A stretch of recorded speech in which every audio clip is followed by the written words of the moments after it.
Hi hello friends అందరికీ నమస్కారం. ఈరోజు ఈ వీడియోలో పీఎం కిసాన్ 19వ విడతకు సంబంధించి డేట్ ఫిక్స్ చేయడం జరిగింది.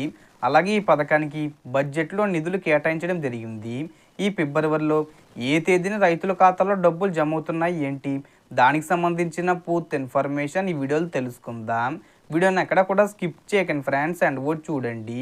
వీడియో స్టార్ట్ చేసే ముందు మీకు ఒక small request friends, AP government నుంచి మరియు సెంట్రల్ గవర్నమెంట్ నుంచి రైతులకు సంబంధించి మరియు ఇతర పథకాలకు సంబంధించి ఏ చిన్న అప్డేట్ వచ్చినా మీరు మిస్ కాకుండా ఉండాలంటే వెంటనే మన ఛానల్ని సబ్స్క్రైబ్ చేసుకోండి.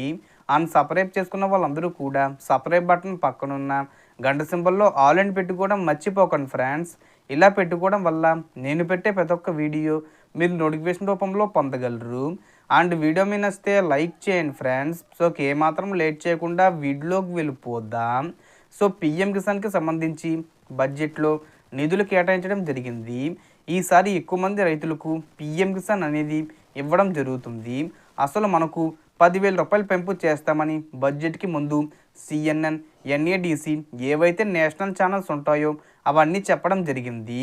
సో ఒకవేళ డబ్బులు పెంచినట్లయితే బడ్జెట్ ఎక్కువ అయిపోతుందని, అలా పెంపు చేసే బదులు ఎక్కువ మంది రైతులకు ఇస్తే ఎక్కువ మంది లాభపడతారనే ఉద్దేశంతో ఈ యొక్క పీఎం కిసాన్ అలాగే 6,000 రూపాయల నుంచి ఎక్కువ మంది రైతులకు దీన్ని ఇచ్చేలాగా ఏర్పాట్లు చేస్తున్నారు.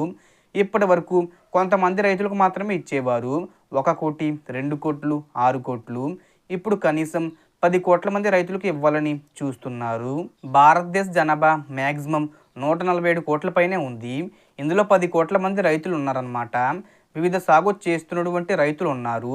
వీళ్ళందరికీ కూడా ప్రభుత్వం 2,000 రూపాయలను పీఎం కిసాన్ 19వ విడత డబ్బులను ఈ ఫిబ్రవరి 24వ తేదీన డేట్ ఫిక్స్ చేయడం జరిగింది. బడ్జెట్ ప్రవేశపెట్టారు గనక బడ్జెట్ నిమిత్తం చర్చలు జరుగుతున్నాయి. ఇందులో కూడా ప్రశ్న ఉత్తరాలు లేవనున్నాయి. అంటే పీఎం కిసాన్ ఎంతమందికి ఇస్తున్నారు, ఎలా ఇస్తున్నారు, ఏ ప్రాతిపదికన అనేది తెలియజేయడం జరుగుతుంది. దాన్ని బట్టి నిర్మలా సీతారామన్ గారు వివరాలన్నీ కూడా తెలియజేయడం జరుగుతుంది.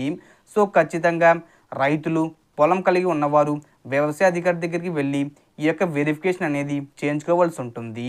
కొంతమంది డూప్లికేట్వి పెట్టి అప్లికేషన్ పెట్టుకొని డబ్బులు పొందుతున్నారు. అలాంటప్పుడు అసలైన వాళ్ళకు వెళ్లకుండా ఎవరైతే డూప్లికేట్స్ పెట్టుకున్నారో వాళ్ళందరికీ డబ్బులు వస్తున్నాయి. అందుకని ప్రభుత్వం ఖచ్చితంగా వ్యవసాయ శాఖ అధికారి చేత వెరిఫికేషన్ చేయించుకోవాలని చెప్పారు.